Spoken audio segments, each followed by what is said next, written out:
네, 여러분 안녕하세요. 네, 오늘 창세기 27장 공부하도록 하겠습니다.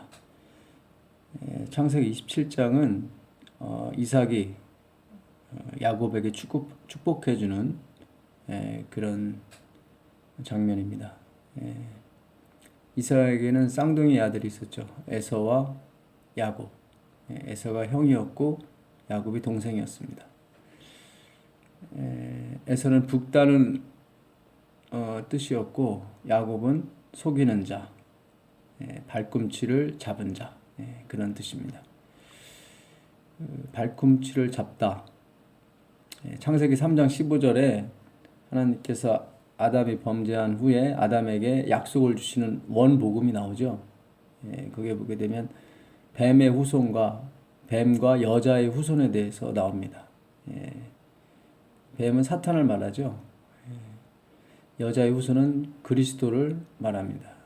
그래서 여자의 후손은 내 머리를 상하게 할 것이지만 뱀 너는 여자의 후손의 발꿈치를 상하게 할 것이다 나오거든요. 이 모양으로 봐서는 이름만 봐서는 에서는 하나님의 이름 거룩한 이름을 닮았고 야곱은 사탄의 이름을 닮았습니다. 그러나 이들의 운명이 바뀌죠. 하나님의 철저한 개입으로 인해서 그들의 운명이 바뀝니다. 이 아담이라는 뜻도 북다에서 나온 거거든요. 북다, 붉은 흙, 뭐 그런 뜻입니다. 그 27장 8절부터 읽겠습니다.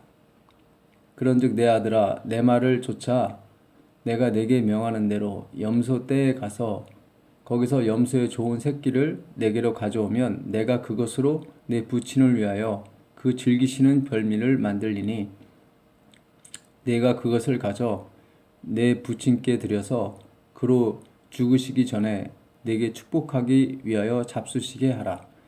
야곱이 그 모친 리브가에게 이르되 내 형 에서는 털 사람이요 나는 매끈매끈한 사람인즉 아버지께서 나를 만지실진데 내가 아버지께 속이는 자로 베일지라 복은 고사하고 저주를 받을까 하나이다. 어미가 그에게 이르되 내 아들아 너의 저주는 내게로 돌리리니 내 말만 쫓고 가서 가져오라. 그가 가서 취하여 어미에게로 가져왔더니 그 어미가 그 아비의 즐기는 별미를 만들었더라. 리브가가 집안 자기 처소에 있는 맏아들 에서의 좋은 의복을 취하여 작은 아들 야곱에게 입히고 또 염소 새끼의 가죽으로 그 손과 목에 매끈매끈한 곳에 꾸미고 그 만든 별미와 떡을 자기 아들 야곱의 손에 주매. 네, 여기까지 읽겠습니다. 17절이요. 이 성경은 예수님께서 직접 말씀하셨습니다. 너희가 영생을 얻기 위해서 성경을 상고하지만 이 성경은 내게 대해서 증거하는 것이다. 이스라엘 사람들은 성경에서 영생을 얻으려고 매일 읽었습니다.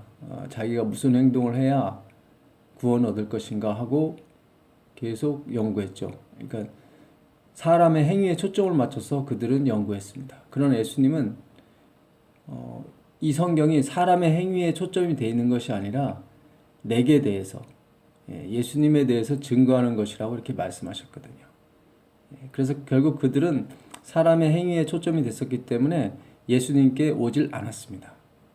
그래서 그 요한복음 5장 40절에도 보게 되면 너희가 영생을 얻기 위하여 내게 오지 않는다고 이렇게 말씀하셨거든요. 그러니까 이 구원의 초점은 우리에게 있는 것이 아니라 하나님께 있습니다. 하나님께. 그것이 성경이 말하는 바인데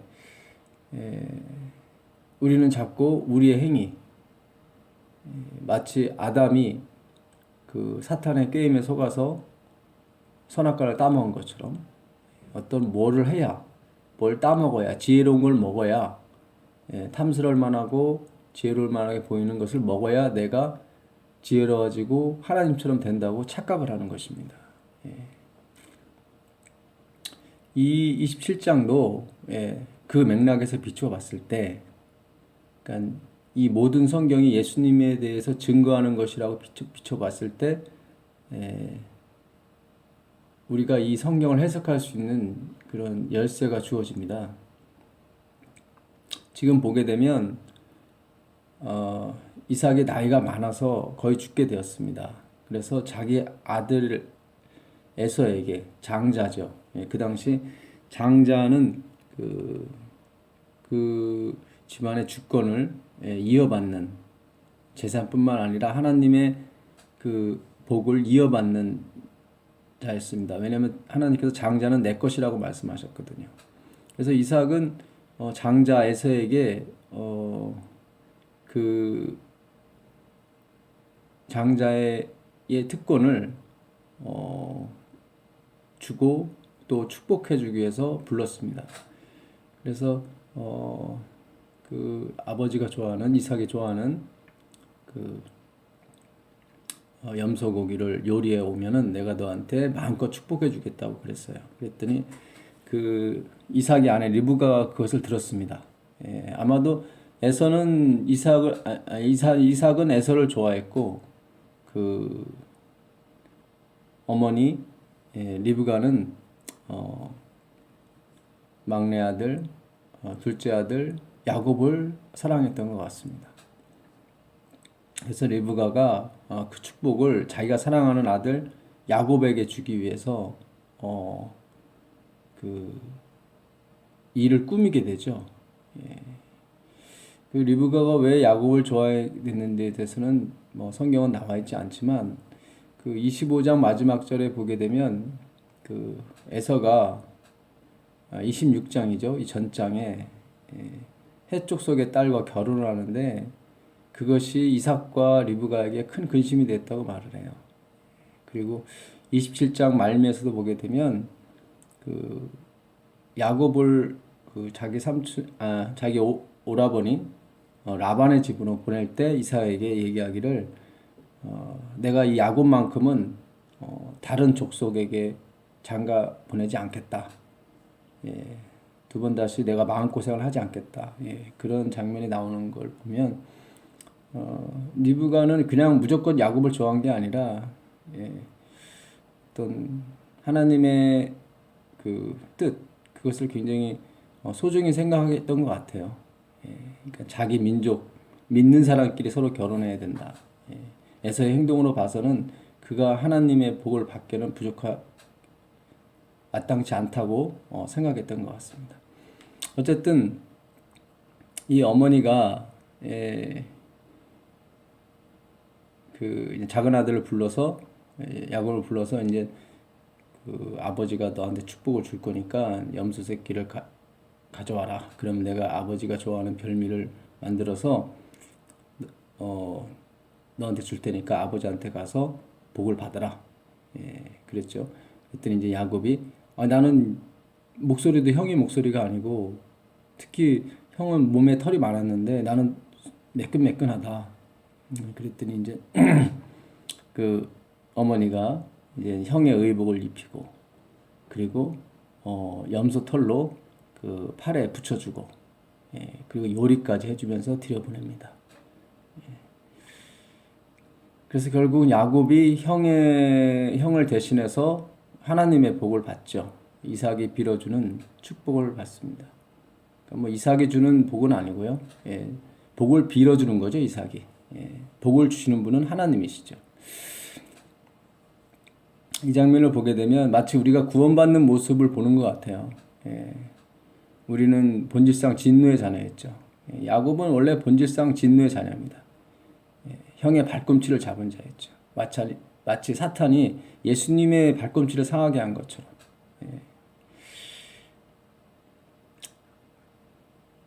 그러나 예수님께서 우리를 사랑하셔서 우리를 구원하신 것처럼, 그 리브가가 야곱을 사랑해서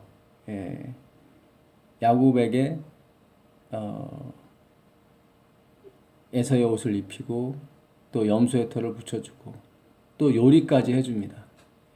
거의 모든 걸 다 해주죠. 그리고 이제 야곱이 두려워하는 그 저주까지 내가 받겠다.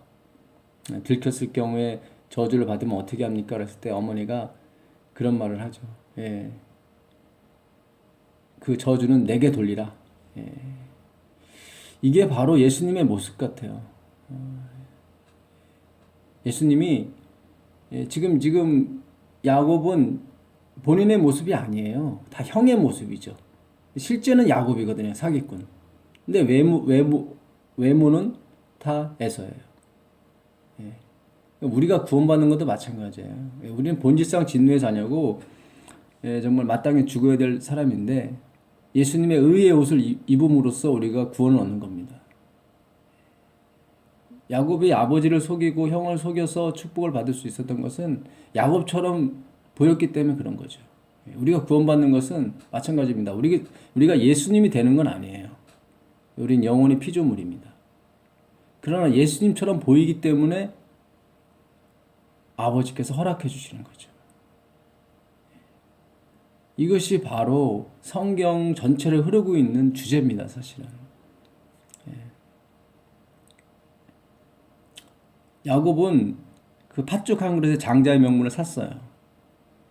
창세기 25장 마지막 절에 보게 되면 형은 팥죽 한 그릇에 장자의 명분을 팔았다고 나와 있습니다. 그런데 장자의 명분을 경홀히 여겼다고 그래요. 이 장자의 명분이 뜻하는 것은 하나님의 주권을 말하는 것이에요. 그가 지혜가 있건 없건 장자에게는 하나님의 복이 다 가 있게 돼 있거든요. 그게 하나님의 약속이었어요. 야곱은 그걸 부러워했죠. 하나님의 주권을. 근데 에서는 그러지 않았습니다. 에서는 나중에 칼을 의지하고 사는 사람이었어요. 39절에 보게 되면 이삭이 이제 에서에게 너는 칼을 의지하며 살 것이다 이렇게 나와요. 그러니까 에서는 칼만 있으면 만사 형통이라고 생각했던 사람이에요. 그가 헷 족속의 여인과 결혼했던 것도 마찬가지였어요. 자기의 능력과 자기의 힘만 의지하고 살았던 사람입니다. 세상에서 보이는 그 권력과 세력만 있으면 자기는 복을 받았다고 생각하는 거죠. 그래서 스스로를 의지해서 사는 사람이 바로 에서예요. 야곱은 하나님의 복을 받은 사람의 대표고 하나님이 개입한 사람은 어떻게 되는 것인가? 그가 비록 사기꾼의 이름을 갖고 사기꾼 같은 행동을 했을지라도 하나님이 개입하시면 그 인생이 바뀌는 거예요. 에서는 뭐 사기꾼 같은 행동은 안 했죠. 그러나 하나님의 주권을 그는 무시했던 사람입니다. 그 주권보다는 자기의 실력, 자기의 지혜를 의지했던, 스스로를 위해서 스스로가 살았던 사람이었죠. 그래서 그 39절에 이제 에서가 아버지한테 나도 축복을 달라고 얘기했을 때 이삭이 그런 기도를 하는 거예요. 너는 네 스스로의 힘으로 네 굴레를 벗어나리라. 벗어나라. 이렇게 말을 해요, 아버지가. 결국 이 야곱과 에서는 오늘날 무엇을 우리에게 비유로 말씀해 주시냐면 야곱은 하나님의 선택과 하나님의 개입, 하나님의 복을 받은 사람의 대표고 에서는 스스로의 힘으로 살아가는 사람들의 대표예요. 하나님 없이. 야곱은 하나님의 주권을 철저히 신뢰했던 사람이고 에서는 하나님의 주권을 무시했던 사람이에요. 물론 이제 로마서 그 4장에 보게 되면 그들이 태어나기도 전에 그들이 선악을 알기도 전에 하나님께서 야곱은 사랑하셨고 에서는 미워하셨다고 이렇게 말씀을 하십니다. 이것 또한 하나님의 주권이에요. 왜 그렇게 하셨는지는 우리는 몰라요. 그러나 하나님이 창조주시고 하나님만이 유일한 근원이시기 때문에 우리가 이해할 수 없는 부분들이 있습니다. 사실.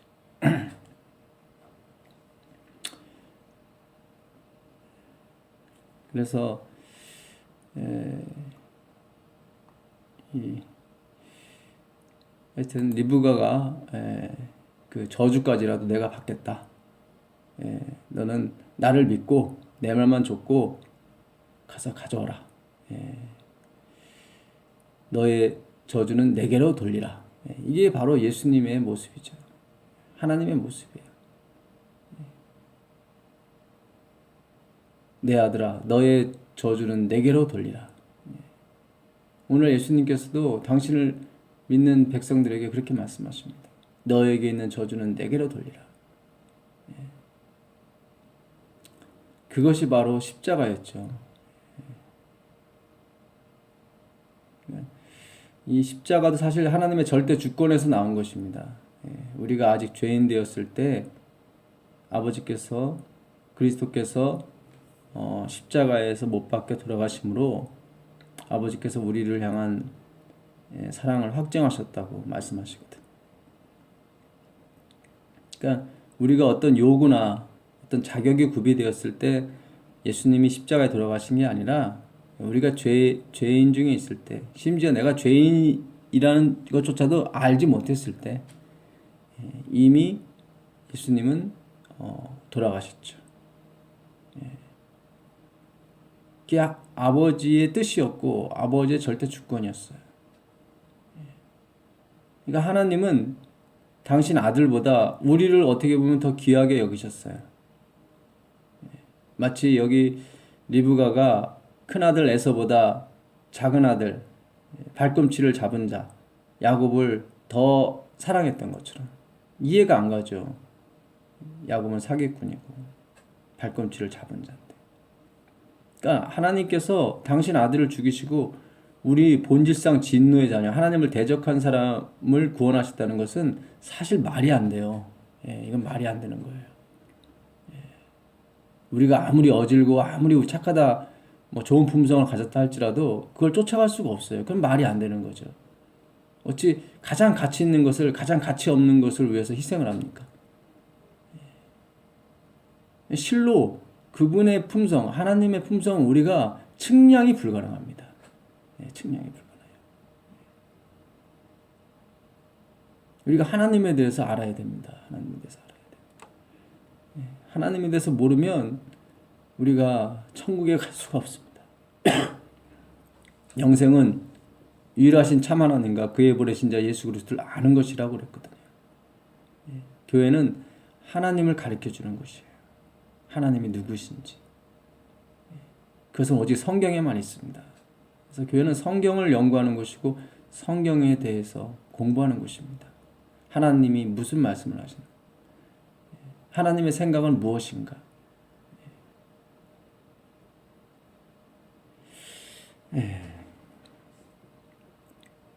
그래서 결국은 이삭이 야곱에게 축복합니다. 여기 보게 되면 16절에 또 염소 새끼의 가죽으로 그 손과 목에 매끈매끈한 곳에 꾸미고, 이거 어머니가 다 꾸며주는 거예요. 예수님이 꾸며주시는 거예요. 그 만든 별미와 떡을 자기 아들 야곱의 손에 주매. 예수님께서 당신의 그 피와 살을 우리에게 주셨어요. 복 받으라고. 참, 여기 이런 모든 것들이 하나님이 우리를 어떻게 사랑하시는지를 지금 가르쳐 줍니다. 야곱은 한 게 없어요. 다 엄마가 시키는 대로 했을 뿐이지. 옷 입혀줬죠, 엄마가. 형의 옷을 입혀줬죠. 이 가죽을 또 염소 가죽을 또 입혀줬죠. 다 주님의 살과 피, 주님의 옷입니다. 이게 다. 그리고 저주는 당신이 다 받으시고.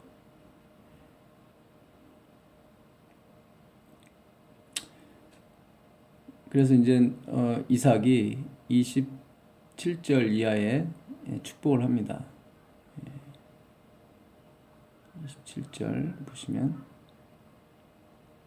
그가 가까이 가서 그에게 입맞추니 아비가 그 옷의 향취를 맡고 그에게 축복하여 가로되 내 아들의 향취는 여호와의 복 주신 발의 향취로다. 밭의 향취로다. 이게 이제 에서의 옷에서 나오는 향취거든요. 이게 야곱의 냄새가 아니에요. 에서가 입었던 옷의 향취였죠. 자기 것이 아니에요. 야곱의 것이 아니에요. 우리가 그 품성을 변화받고 뭐 천국에 가는 것도 우리의 품성이 아니에요. 사실은 예수님의 품성이죠. 우리가 영원토록 이 사실을 잊어버리면 안 됩니다. 왜 성령께서 우리와 영원토록 함께 하실 수밖에 없는 그런 상황인지를 우리가 알아야 돼요. 우리가 완전해서가 아니라 우리가 부족하기 때문에 성령께서 우리와 영원토록 함께 하신다는 거죠. 그래서 우리 생각은 늘 부족함을 느껴야 되는 것입니다. 그리고 하나님이 계심으로 만족감을 가져야 돼요. 하나님 외에는 우리가 다른 것으로는 만족할 수가 없는 겁니다. 완전해질 수도 없고요. 하나님은 하늘의 이슬과 땅의 기름짐이며 풍성한 곡식과 포도주로 내게 주시기를 원하노라. 만민이 너를 섬기고 열국이 내게 굴복하리니 내가 형제들의 주가 되고 네 어미의 아들들이 내게 굴복하며 내게 저주하는 자는 저주를 받고 내게 축복하는 자는 복받기를 원하노라. 이삭이 야곱을 축복해 줍니다. 하나님은 하늘의 이슬과 땅의 기름짐이며 풍성한 곡식과 포도주로 내게 주시기를 원하노라. 나중에 이제 이삭이 이제 형 에서가 와서 이제 요리를 해서 아버지한테 갖고 가서 이제 복을 달라고 그러죠. 그때 이제 이삭이 깜짝 놀랍니다. 33절에 이삭이 심히 크게 떨며 가로되 그런즉 사냥한 고기를 내게 가져온 자가 누구냐? 너 오기 전에 내가 다 먹고 그를 위하여 축복하였은즉 그가 정령 복을 받을 것이니라. 왜 이삭이 심히 크게 떨었을까요?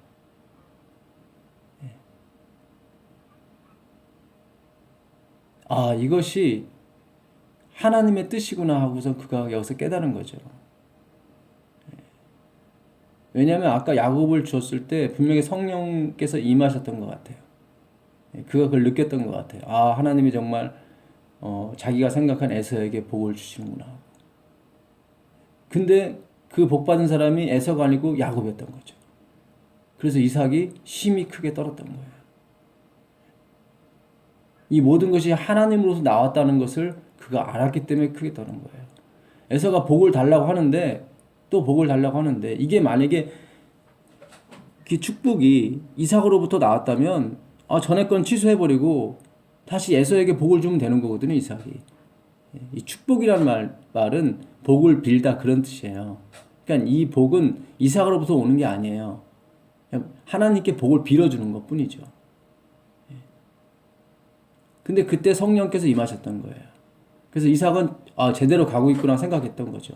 근데 나중에 보니까 제대로 간 것이 아니었단 말이죠. 그래서 심히 크게 떨었던 거예요. 이건 자기가 다시 복을 준다고 해서 될 문제가 아니라는 거죠. 이삭도 철저하게 하나님의 주권에 대해서 신뢰하고 믿었던 사람입니다. 그래서 에서가 자꾸 복을 달라고 간청해서 축복 빌어달라고 했는데 이삭이 이런 말을 해요. 39절에. 이것도 성령께서 하시는 말씀이시죠.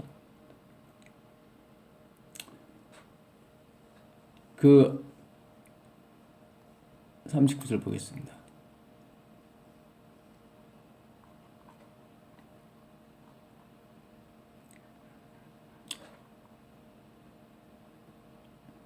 그 아비 이삭이 그에게 대답하여 가로되 너의 주소는 땅의 기름짐에서 뜨고 내리는 하늘 이르러서 뜰 것이며 너는 칼을 믿고 생활하겠고 네 아우를 섬길 것이며 내가 매임을 벗을 때에는 그 멍에를 내 목에서 떨쳐 버리라 하였더라. 이게 지금 복 있는 말이 아니에요. 이게 일종의 저주의 말이에요, 사실은요. 그 아비 이삭이 그에게 대답하여 가로되 너의 주소는 땅의 기름짐에서 뜨고 내리는 하늘 이르러서 뜰 것이며 뜨다라는 말은 거리가 멀다 그런 뜻이에요. 거리가 멀다. 이게 지금 28절에 그 야곱에게 축복해 줄 때는 어떻게 되어 있냐면 하나님은 하늘의 이슬과 땅의 기름짐이며 예, 풍성한 곡식과 포도주로 내게 주시기를 원하노라. 예, 그리고 만민이 너를 섬기고 열국이 내게 굴복하니 내가 형제들의 주가 될 것이다. 예, 반대죠 지금? 아까 39절에 에서를 축복한 것하고는 반대입니다. 너의 주소는 땅의 기름짐에서 뜨고 내리는 하늘 이슬에서 뜰 것이며, 그러니까 땅의 기름짐과 하늘의 이슬과는 거리가 멀다는 뜻이에요. 이 뜨다라는 말이 옛날 고어인데, 이게 성경도 이 참 그 번역이 이 한국어로 했을 때 이 잘못된 것이 가끔씩 있어요, 사실은. 이게 한글 KJV 성경은 이 뜨다라는 말을 또 복을 준다는 말로 이렇게 또 해석을 했더라고요. 근데 그렇지 않습니다. 공동 번역이나 다른 현대어 성경을 다 보게 되면 이 뜨다라는 말은 거리가 멀다는 거예요. 땅의 기름짐에서 뜨고 내리는 하늘 이르에서 뜰 것이다. 거리가 멀다. 너는 축복받지 못한다. 너는 칼을 믿고 생활하겠고 너는 칼만 있으면 난 다 돼. 라는 생각을 갖고 살 것이다. 너 스스로의 힘만 믿고 살 것이다. 그런 거예요. 그러니까 야곱은 철저하게 하나님의 은혜를 받은 사람이고 이 에서는 철저하게 자신만을 믿고 살았던, 자신의 지혜와 능력, 돈, 권력 이런 것만 믿고 살았던 사람. 네 아우를 섬길 것이며. 반대죠. 야곱과 에서의 이 축복의 기도, 아버지의 축복의 기도는 반대입니다. 우리가 이 하나님의 주권 사상에 대해서 좀 많이 생각할 필요가 있습니다. 이 기복신앙이 상당히 이 한국 기독교에 많이 침투해 있거든요. 내가 어떻게 행동하면 하나님도 어떻게 행동할 것이고 내가 이렇게 행동하면 하나님은 저렇게 행동할 것이고 마치 하나님을 이렇게 부리냐 저렇게 부리냐는 나에게 달렸다고 생각을 해요. 또 그렇게 되는 것 같고요. 그렇지 않습니다. 야곱의 이름처럼 야곱의 인생은 정말 사기꾼과 같았었고 정말 본질상 진노의 자녀 같았지만 하나님의 은혜가 함께 하심으로 인해서 그가 하나님의 그 족보에 오르는 놀라운 그 역사를 이루시죠. 하나님께서. 에서는 장자의 명분을 가졌지만은 그걸 경홀히 여겼단 말이죠. 하나님의 주권을. 그는 하나님이 함께하지 않으셨기 때문에 그런 거예요. 함께하지 않으셨기 때문에.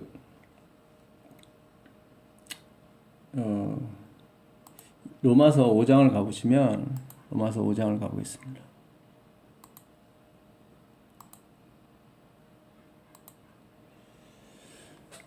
그러므로 우리가 믿음으로 의롭다 하심을 얻었은즉 우리 주 예수 그리스도로 말미암아 하나님으로 더불어 화평을 누리자.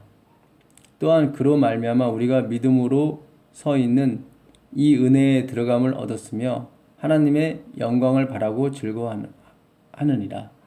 다만 이뿐 아니라 우리가 환난 중에도 즐거워하나니 이는 환난은 인내를, 인내는 연단을, 연단은 소망을 이루는 줄 아미니라. 이게 무슨 뜻이냐면요. 우리가 처음에 예수님을 믿으면 정말 좋아요.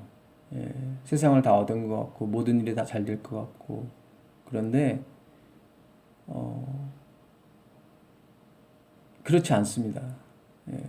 여기 보니까 환난이 나와요. 환난은 인내를 낳고 인내는 연단을 낳고 연단은 소망을 이룬다고 나와 있거든요. 이들이 환난을 당할 때 이들이 하나님께 충성 못해서 환난을 당합니까? 그런 거 아니거든요. 하나님은 우리에 대한 계획이 있으셨어요. 이미 창세 전에 우리에 대한 계획이 있으셨어요. 야곱이 그가 태어나기도 전에 하나님께서 그를 사랑하시고 하신 것처럼 우리가 선택해서 우리가 공부해서 예수님을 받아들이고 예수님을 믿은 것 같지만 겉보기에는 그래요. 겉보기에는 나의 선택과 나의 노력, 헌신 이런 것으로 보이는 것 같지만 그 이면에 하나님께서 개입하시는 그것을 본다면 우리가 그것이 다가 아니라는 걸 알 수가 있습니다. 욥이 하나님께 충성했고 하나님께 열심을 냈지만 그가 환난을 당하잖아요. 재산을 다 뺏기고 자녀들도 다 죽고 심지어 아내까지 저주하면서 도망가잖아요. 그가 하나님께 충성을 했는데도 환난을 당한단 말이죠. 그러니까 이 문제는 내가 하나님께 무엇을 했느냐가 중요한 게 아니에요. 그것 때문에 내가 복 받고 그런 게 아니에요. 그렇게 돼버리면은 내가 원인이 돼요. 하나님이 원인이 아니라 나의 행동이 원인이 되고 내 행위가 원인이 되기 때문에 우리의 초점은 나의 행위, 나한테만 가 있어요, 늘. 그래서 우리가 십자가를 볼 수가 없고 예수 그리스도를 만날 수가 없어요. 이스라엘 백성이 빠진 게 그거였거든요. 율법주의가 다 그거예요. 나의 행동. 오늘날 많은 설교의 대부분을 차지하는 것이 뭐냐면 다 인간에게 포커스가 맞춰져 있어요. 내가 어떻게 행동해야 된다. 이렇게 행동해야 된다. 물론 그것이 틀린 얘기는 아닙니다. 틀린 얘기는 아닌데 그 전에 있어야 될 것이 있는데 바로 하나님이라는 거죠. 우리가 하나님에 대해서 알아야 되고 하나님에 대해서 배워야 돼요.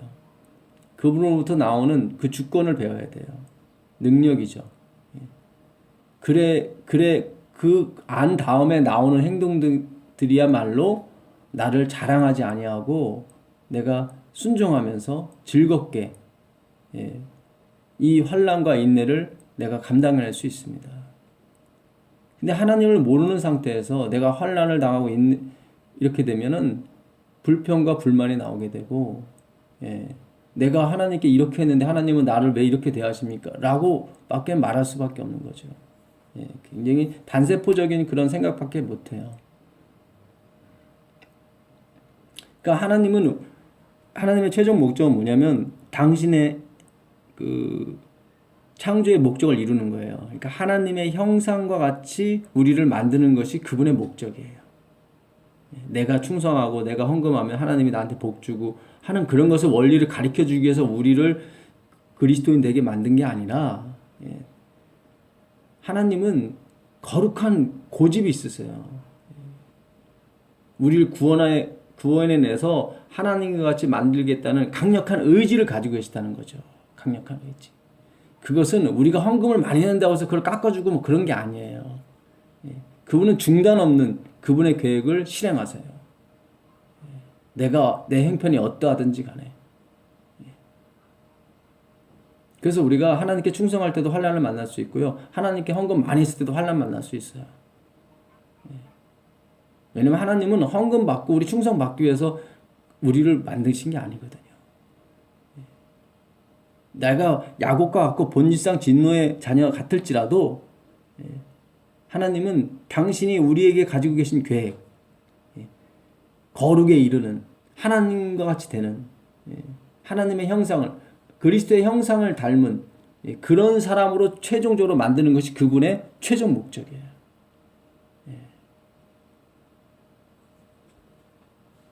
한나는 인내를 낳고 인내는 연단을 낳습니다. 연단은 결국 소망을 이루죠. 이 소망은 움직일 수 없는 우리의 운명이에요. 그래서 우리에게 소망이 되는 거예요. 이것이 어떤 확률상의 어떤 거에 근거하게 되면 소망이 안 되는 거죠. 왜냐하면 우리는 의를 이룰 수 있는 확률이 없거든요. 이 소망이라는 것은 움직일 수 없는 운명을 말하는 거예요. 예수를 믿는 자의 움직일 수 없는 운명. 그래서 우리는 항상 그 하나님의 영광을 바라고 즐거워하죠. 변치 않는 주님의 의지. 소망이 부끄럽게 아니하면 우리에게 주신 성령으로 말미암아 하나님의 사랑이 우리 마음에 부은 바 됨이니 우리가 아직 연약할 때 기약대로 그리스도께서 경건치 않은 자를 위하여 죽으셨도다. 의인을 위하여 죽는 자가 쉽지 않고 선인을 위하여 용감히 죽는 자가 혹 있거니와 우리가 아직 죄인 되었을 때 그리스도께서 우리를 위하여 죽으심으로 하나님께서 우리에 대한 자기의 사랑을 확증하셨느니라. 이거예요. 이게 우리의 운명이에요. 우리가 아직 죄인 되었을 때, 우리가 어떤 기본적인 요건이나 자격을 갖추지 않았을 때, 마치 야곱이 그 이름 그대로 사기꾼이 되었을 때, 그 어머니 리브가가 자기를 위해서 목숨까지 바쳐서 저주까지 받을 각오를 하고 야곱을 축복했던 준 것처럼, 그리스도께서 우리를 위하여 죽으심으로 하나님께서 우리에 대한 자기 사랑을 확증하신 거예요. 이게 하나님의 섭리고 하나님의 주권이고 하나님의 개입이 있어요.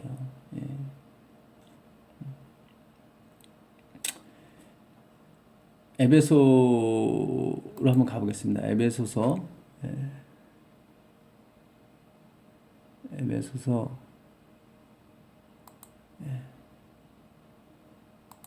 1장 보시면 17절 보겠습니다. 17절.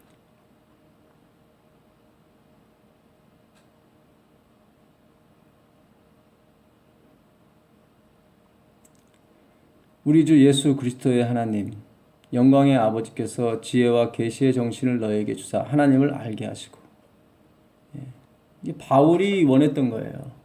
우리가 하나님을 아는 거. 바울은 다메섹 도상에서 예수님 만나기 전에 하나님 몰랐어요. 그는 율법에 흠이 없는 자였는데도 불구하고 하나님을 몰랐다는 거죠. 율법에 흠이 없었다는 것은 무슨 뜻이냐면은 인간의 행위에 초점을 맞추고 그는 평생 살았다는 거예요. 예수님 만나기 전에. 그는 히브리인 중에 히브리인이었고 열심으로는 교회를 핍박했던 사람이었어요.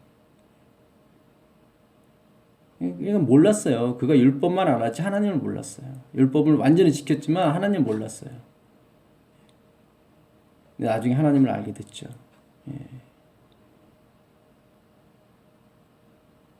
너희 마음 눈을 밝히사 그의 부르심의 소망이 무엇이며 성도 안에서 그 기업의 영광의 풍성이 무엇이며, 그 부르심의 소망, 하나님께서 우리를 계획하시고 부르신 그 소망이 무엇이고, 그 기업의 영광의 풍성이 무엇이며, 우리가 하나님 같은 그런 거룩함에 신의 품성에 참여할 수 있는 그 영광의 풍성이 무엇이며, 그의 힘의 강력으로 역사하심을 따라 믿는 우리에게 베푸신 능력의 지극히 크심이 어떤 것을 너희로 알게 하시기를 구하노라. 그의 힘의 강력으로 역사하심을 따라, 성령의 능력이죠. 믿는 우리에게 베푸신 능력의 지극히 크심이 어떤 것을 너희로 알게 하시기를 원하노라. 지금 에베소서를 썼을 때는 이게 옥중서신이거든요. 바울이 감옥에 있을 때예요.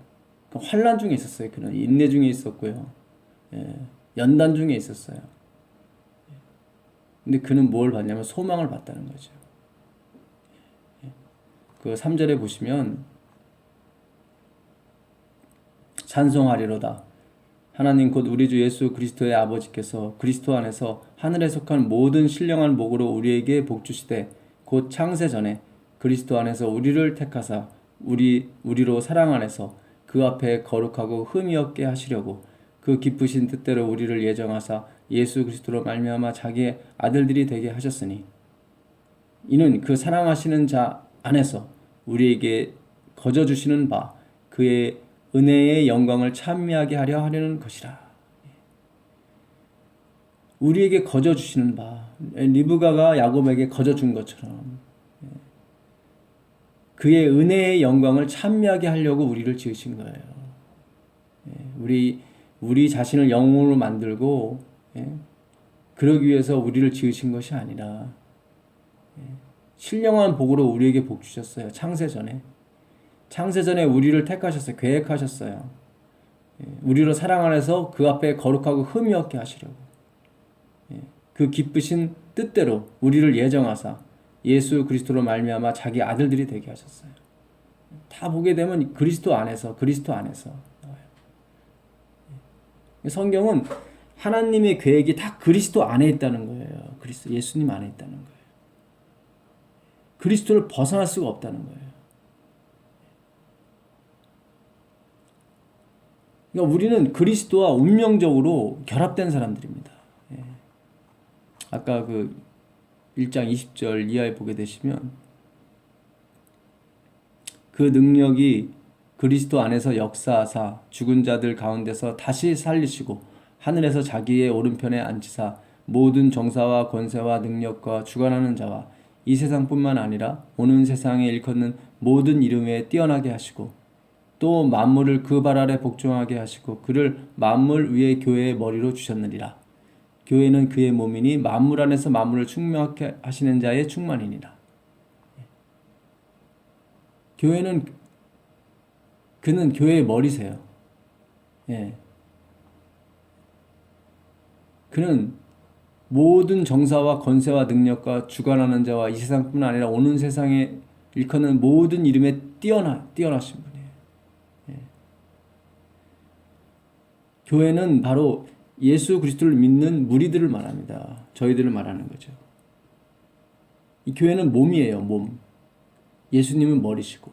그 얘기는 뭐예요?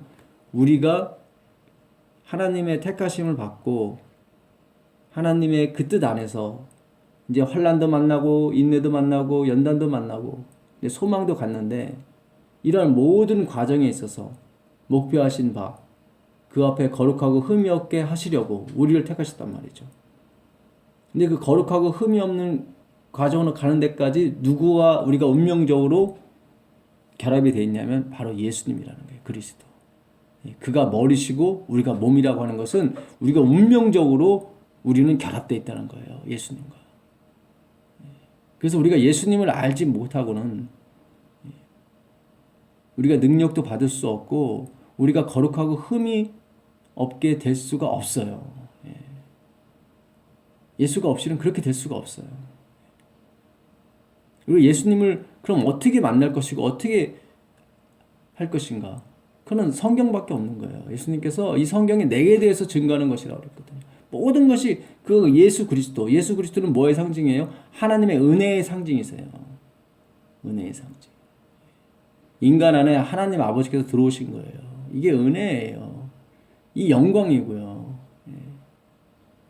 이걸 우리가 연구를 해야 되는 거예요. 우리가 이 사실, 하나님이 육신이 되신 사실, 그리고 그분이 십자가에서 돌아가신 사실, 죽은 사실, 그리고 다시 부활하신 사실, 이것이 우리의 최대의 희망이에요. 최대의 용기고 이것이 우리의 운명입니다. 운명이에요. 우리의 고난과 우리의 환난과 우리의 인내를 낳을 수 있는, 이길 수 있는 유일한 희망입니다.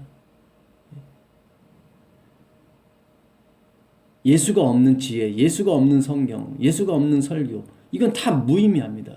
왜냐하면 그는 능력이 없어요. 말만 있어요. 말만 있어요.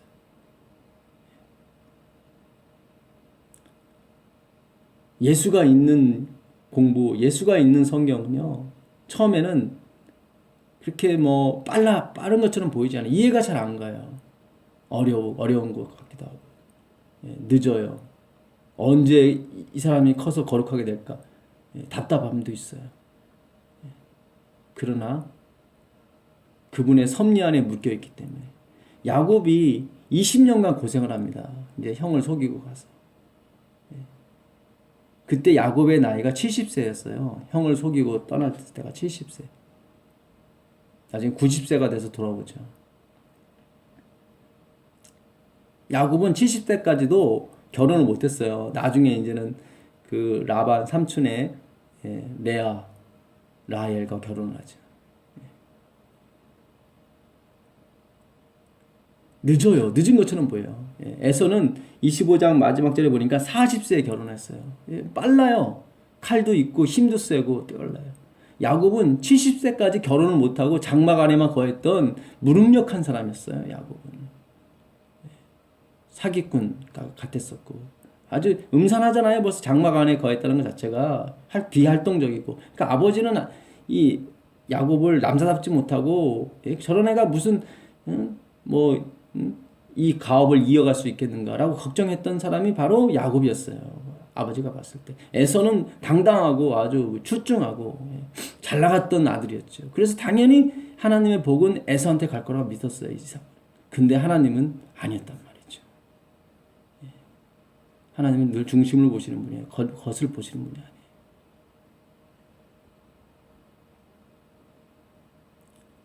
예수님을 믿는 것이 처음에는 야곱 같아요. 장가도 못 가고 70살 때까지 뭐하나 무슨 능력이 있는가. 애초라 보이고 늦어 보이죠. 에서는 벌써 40에 장가 가서 자식들도 낳고 막 가게를 꾸미고 이렇게 사냥도 잘하고 스스로의 힘으로도 막 얼마든지 하나님 없이 살아갈 수 있는 그런 것처럼 보이잖아요. 그러나 그에겐 소망이 없는 거죠. 우리가 비록 늦은 것 같고 우리가 비록 천천히 가는 것 같지만 아니에요. 하나님은 결국에 가서는 당신의 계획을 이루세요. 당신의 의지를 분명히 그분은 성공하세요. 왜냐하면 그분이 머리시기 때문에 그렇죠. 우리는 몸이에요. 우리는 운명적으로 그분과 묶여 있는 겁니다. 3장 14절 볼까요?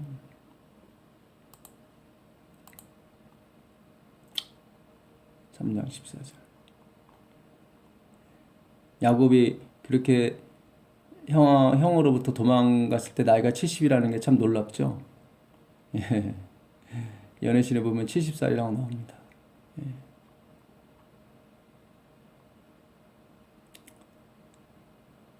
14절 보겠습니다. 이러함으로 내가 하늘과 땅에 있는 각 족속에게 이름을 주신 아버지 앞에 무릎을 꿇고 비노니. 다시 비는 거예요. 다시 감옥에 이제 얼마 있으면 죽을 바울이 하나님께 무릎을 꿇고 비는 거예요. 그게 얼마나 중요한 내용이겠어요. 그 영광의 풍성을 따라 그의 성령으로 말미암아 너희 속 사람을 능력으로 강건하게 하옵시며 믿음으로 말미암아 그리스도께서 너희 마음에 계시게 하옵시고 너희가 사랑 가운데서 뿌리가 박히고 터가 굳어져서 능히 모든 성도와 함께 지식에 넘치는 그리스도의 사랑을 알아 그 넓이와 길이와 높이와 깊이가 어떠함을 깨달아 하나님의 모든 충만하신 것으로 너희에게 충만하게 하시기를 구하노라. 사랑 가운데서 터가 굳어져서 사랑 가운데서 터가 뿌리가 막히고 터가 굳어져서 능히 모든 성도와 함께 지식에 넘치는 그리스도의 사랑을 알아. 하나님을 알라는 거예요. 하나님을 알면 나머지 충만은 저절로 채워지는 거예요. 그 넓이와 깊이와 높이와 깊이가 어떠함을 깨달아 하나님의 모든 충만하신 것으로 너에게 충만하게 하시기를 원합니다. 하나님을 알아. 인간을 알아야 되는 것이 아니라 하나님을 알아야 돼요. 하나님. 인간은 하나님 앞에 너무나도 부족한 존재라는 것만 알면 돼요. 인간에 대해서는 그것만 아시면 돼요. 우리가 사람 앞에 비교되는 것이 아니라 하나님 앞에 비교되는 존재라는 것을 알아야 되는 거예요. 누가복음 18장에 보면 그 바리새인의 기도가 나오죠. 나는 저 토색 불의 간음하는 자와 같지 아니함을 세리와 같지 아니함을 감사하나이다. 나는 소득의 11조를 내고 일주일에 2번 금식 기도하나이다. 그는 비교 대상이 늘 사람이었단 말이죠. 그러나 세리는 그렇지 않았어요. 하늘 우러러 얼굴을 들지 못하고 주님 저는 죄인입니다 라고 고백하죠. 하나님 앞에 선 사람을 말해요. 세리는. 우리 모두는 늘 하나님 앞에 서야 된단 말이죠. 하나님 앞에. 십계명과 율법을 보므로 내 혼자의 힘으로 난 저걸 지킬 수 있다는 생각이 아니라 내가 어찌 이 모든 것을 능히 깨달아 지킬 수 있겠는가 라고 한탄하는 것이 바로 크리스찬의 모습이에요. 주님께 굴복하는 인생이죠.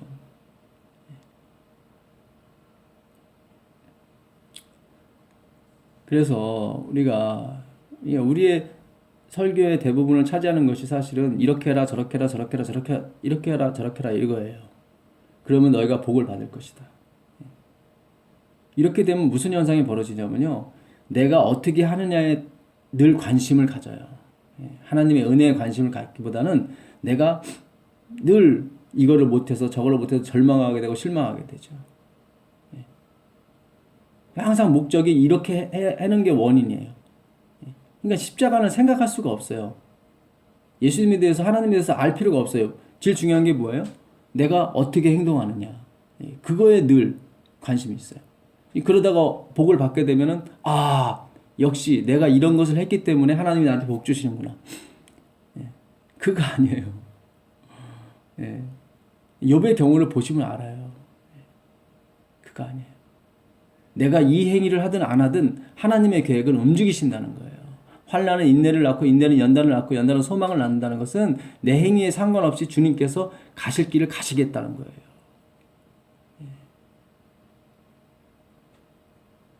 결국 나중에 우리에게 주신 모든 축복이 그분의 은혜와 그분의 계획 속에서 나왔다는 걸 깨닫고 그때 회개가 나오는 거예요. 물론 이 기복적인 신앙이 뭐 절대 필요 없다 그런 건 아닙니다.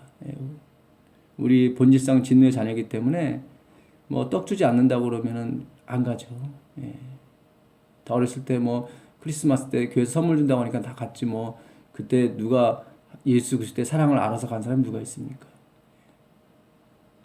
그러나 중요한 것은 뭐냐면 거기서 머물러만 있으면 안 된다는 거예요. 이제 다음 단계로 넘어가야 된다는 거예요. 다음 단계로. 계속 우리가 내가 무엇을 해야만 하나님이 나한테 뭘 주고 이런 식으로만 계속 묶여 있으면 참 비참해지는 거예요. 하나님을 낮은 수준의 하나님으로 만드는 거예요. 그게 아니에요. 우리가 이 하나님의 은혜와 그 풍성을 깨닫게 되면요. 모든 걸 내려놓게 돼요.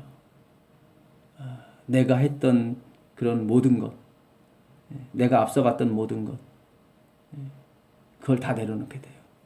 하나님이 모세를 40세에 부르지 않고 80세에 부르셨잖아요.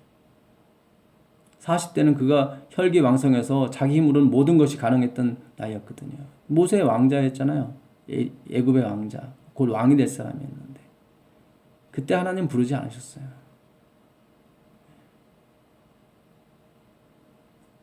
이 모든 것이 하나님으로 말미암아 될 것이라는 것을 알 때에 하나님이 나타나신 거예요.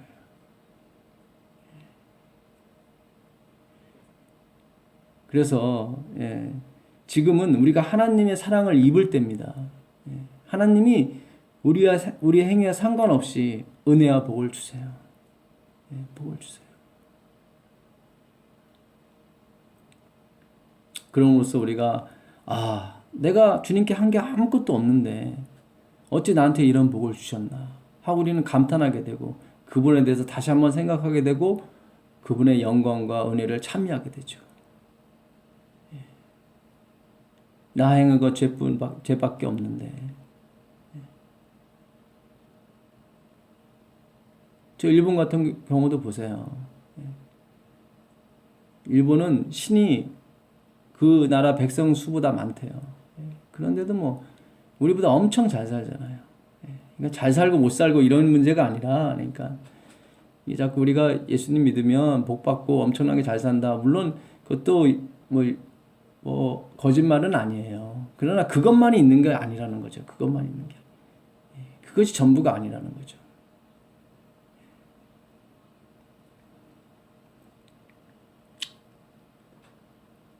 우리가 사랑 가운데서 뿌리가 박혀야 됩니다. 사랑. 내가 이것을 하면 하나님이 나를 사랑하신다. 그건 사랑이 아니에요. 그거는 뭐 다른 신들도 다 그렇게 하죠. 예? 그 신한테 좋은 거 줘봐요. 어떤 신이든 다 우리에게 좋은 거 줘요. 하나님은 신 위의 신이에요. 신 중에 신이에요. 신들 중에 신이세요.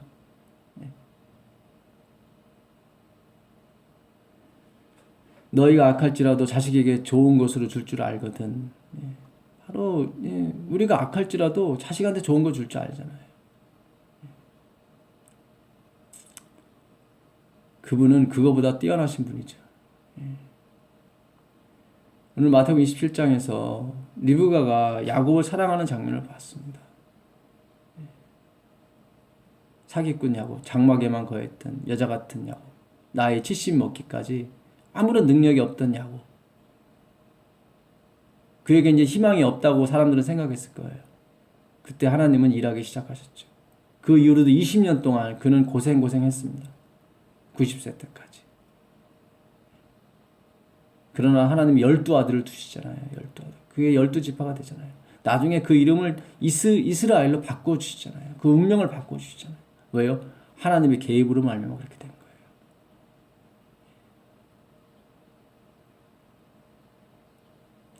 야곱이 하나님께 뭘 드렸고 뭘 했기 때문에 그가 복을 받은 게 아닙니다. 나중에 가보면 야곱이 그래요. 약속을 해요. 28장에 가보면 하나님이 나를 순적히 돌아오게 하시면 내가 11조를 드리겠다. 아직도 믿음이 없어요, 야곱은요. 그는 뭘 봐야만 행동하는 그런 사람이었어요. 그럼에도 불구하고 하나님이 그에게 약속을 주신단 말이죠. 그분이 하나님이세요. 그분이 하나님이세요. 내가 무엇을 하고 내가 무엇 헌금을 많이 내고 내가 뭐 약속을 지켜야 하나님이 나를 인도해주고 그런 분이 아니에요. 하나님은 이미 아브라함 때부터 약속을 하셨어요. 약속을 하셨어요. 그분께서는 당신이 말씀하신 그 말씀의 언약을 반드시 이루세요. 누구든지 주 예수를 믿으라. 그리하면 너와 내 집이 구원을 얻으리라. 주님의 말씀이에요. 약속이에요. 우리는 운명적으로 예수와 묶인 사람들입니다. 우리가 환난을 당하든 인내를 당하든 연단을 당하든 그분께서 우리를 이끌어 가실 것입니다. 우리가 도망가면 또 우리를 잡아다가 그분의 운명에 계속 우리를 결합시키실 거예요. 순종하든 자녀든 불순종한 자녀든 순종하는 자녀는 칭찬받으면서 그 운명에 결합이 되겠지만 불순종한 자녀는 얻어맞으면서 결합되겠죠. 그러나 하나님은 반드시 이루세요. 그것을 이루세요. 놀라운 신비죠. 놀라운 은혜고요. 오늘날 사탄이 얼마나 많이 우리의 생각과 마음을 지배하고 있는지 모릅니다. 그래서 하나님에 대해서 오해가 극심해졌어요. 하나님을 아주 유치한 신으로 만들어버렸어요. 자동 판매기식 신으로 만들었어요. 내가 500원을 넣으면 1000원짜리를 넣으면 음료수가 나오는 것처럼 그런 신으로 밖에는 해석이 안 되게 만들었어요. 그게 율법주의예요. 그게 인간의 행위로 말미암는 의고요. 그렇지 않아요. 하나님은 인간의 행위가 어떠하든지 간에 당신께서 섭리하시고 당신께서 계획하신 바는 반드시 그분의 강력한 의지로 이루십니다. 그것이 하나님의 주권이에요. 하나님의 주권이에요. 저는 이 방송을 듣는 여러분들이 이 하나님의 주권에 대해서 굴복하시고 이 하나님의 주권을 받아들이길 바랍니다. 정말로 놀라운 주님의 은혜죠. 우리의 인생이 우리의 뜻대로 사라지는 게 아니에요. 그것이 아니에요. 하나님의 섭리에 의해서 다 꼴지어지는 것입니다. 욥에게 주신 그 인생 또한 하나님께서 계획하신 바였어요.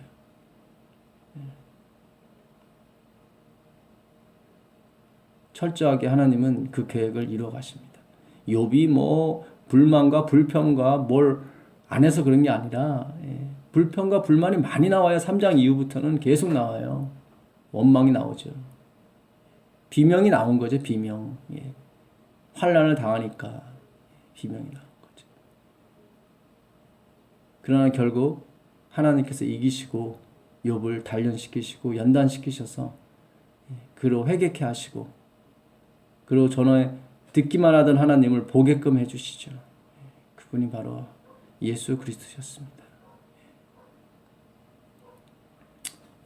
오늘날 우리가 이 예수님에 대해서 좀 더 배우고 좀 더 알아가는 그런 인생이 되길 간절히 기도합니다. 예수님께서 우리를 인도해 주셔서 정말 우리가 예수님을 모르면 하나님을 몰라요. 왜냐하면 하나님을 볼 수도 없고 들을 수도 없고 우리가 가까이 갈 수가 없는 분이에요. 근데 유일하게 하나님이 당신 자신을 인간에 가두시고 우리에게 나타나셨어요. 그래서 예수님은 늘 당신 안에 아버지가 계시다고 늘 말씀하셨어요. 그러니까 아버지께서 우리를 만나고 싶어서 우리에게 당신을 계시하고 싶어서 그리스도가 되신 거예요. 그래서 그리스도를 알지 못하면 우리가 아버지를 알 수가 없어요. 그는 영존하시는 아버지란 말이죠. 모든 걸 그리스도 안에만 놓으셨어요. 왜냐하면 그분이 아니고서는 우리가 받을 수가 없어요. 하나님께 직접 받았다가는 우리는 다 멸망하게 됩니다. 정말 예수님의 은혜가 이 성경을 공부하는 여러분과 저에게 함께 하시기를 간절히 바라면서 오늘 창세기 27장 공부 마치겠습니다. 감사합니다.